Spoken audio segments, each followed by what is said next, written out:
रफ़िया शबनम आबदी की नज़्म यौम ख़वातीन।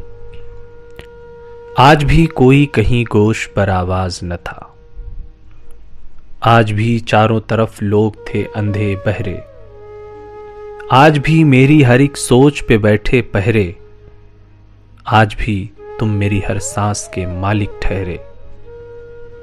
मेरा गुमनाम सा खोया सा ये बेचैन वजूद, एक पहचान का सदियों से जो दीवाना रहा, आज भी अपने से बेगाना रहा। और जिया भी तो जिया बन के किसी का साया, आज भी मुझसे मेरा मैं नहीं मिलने पाया।